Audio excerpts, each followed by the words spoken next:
के यूजेजेस के बारे में कि यूजेस ऑफ डू। सबसे पहले जो हम the first and foremost the use of the do that we will discuss today is the use of do as a substantiate of the verb. Substantiate of the verb कि जब हम substantiate of the verb कि जब do as a substantiate verb इस्तेमाल हो सारे main clause के जगह पर या क्या कहते हैं सारे जो सेंटेंस की जगह पर। लेट्स से फर्ज करें कैसे सब्सटेंशिएट इस्तेमाल हो। सब्सटेंशिएट का मतलब होता है कि जब डू सारे सेंटेंस के या किसी मेन वर्ब की जगह पर इस्तेमाल हो। लेट्स से फर्ज के एग्जांपल ले रहे हैं। मैं अगर एक एग्जांपल लेता डू यू थिंक, मैं कहता हूँ डू यू थिंक, क्या आपको लगता है she will come, do you think she will come, क्या आपको लगता है कि वो आएगी। अब देखिए कम जो है यहाँ पर मेन वर्ब है और मेन वर्ब मोस्टली हम उसको कहते हैं जो एक्शन वर्ब्स होते हैं। अब इसका मैं आंसर देता हूँ इससे आई थिंक मुझे लगता है शी माइट डू। अब देखिए यहाँ पर ये जो डू है as a substantiate of can. अब यहाँ पर अगर मैं कहता शी माइट कम तो उसकी जगह पर मैंने जो डू लगा दिया तो इसको हम कहते हैं शी माइट कम, इसको कहते हैं हम सब्सटेंशिएट ऑफ द वर्ब। सबसे पहला जो यूजेज है इसका। और इससे पहले जो एक्सिलरी वर्ब के भी यूजेज है, you know very well that there are so many usages of do as a auxiliary verb. Auxiliary means auxiliary verbs and helping verbs होता है सेम। एक्सिलरी वर्ब और जो हेल्पिंग वर्ब होता है वो सेम होते हैं।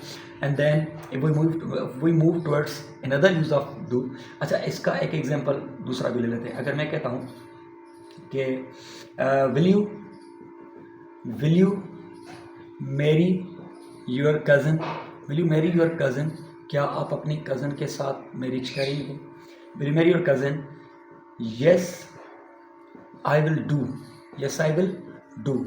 अब यहाँ पर देखें ये जो डू है इसने सारा का सारा रिप्लेस कर दिया सारे सेंटेंस को। अगर यहाँ पर मैं अगर कहता कि yes I will marry my cousin, but यहाँ पर इस डू ने सारे सेंटेंसेस को सारे ये जो वर्ब फ्रेज है, आपको ये जो वर्ब फ्रेज लगता है, वर्ब फ्रेज किसको कहते हैं, जो वर्ड्स वर्ब के बाद में आते हैं क्या कहते हैं इसको फॉलो करते हैं वो सारे वर्ब फ्रेज होते हैं। तो यहाँ पर आप देखें कि यस आई विल डू, ये जो डू है इसने सारे वर्ब फ्रेज को रिप्लेस कर दिया। तो ये भी एक यूजेज है। और दूसरा आप डिस्कस करते हैं, कोई एक दूसरा सेंटेंस यूज़ करते हैं क्या कहते हैं।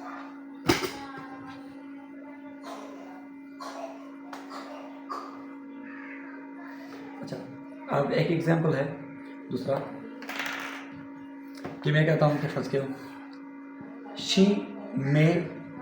शी मे क्वालिफाई एग्ज़ाम, कि हो सकता है वो एग्ज़ाम क्वालिफाई करे। यस मैं कहता हूँ yes she can do,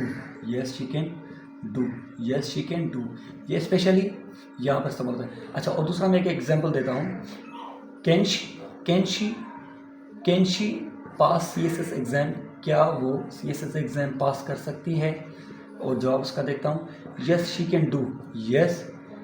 can do. तो ये भी क्या कहते हैं कि जो डू है ये as a substitute of main verb है। सब्स्टिट्यूट यानी कि पास जो है इसका सब्स्टिट्यूट है। अच्छा अब हम चलते हैं दूसरा जो क्या कहते हैं कि यूज़ है डू का एज ए एलिप्सिस। क्या कहते हैं एज ए एलिप्सिस भी इस्तेमाल होता है या क्या कहते हैं कि एम्फेसिस भी इस्तेमाल होता है। अब एम्फेसिस की तरफ चलते हैं कि emphasis do as a emphatic verb, emphatic to make emphasis करने के लिए हम कैसे डू को इस्तेमाल करते हैं। हम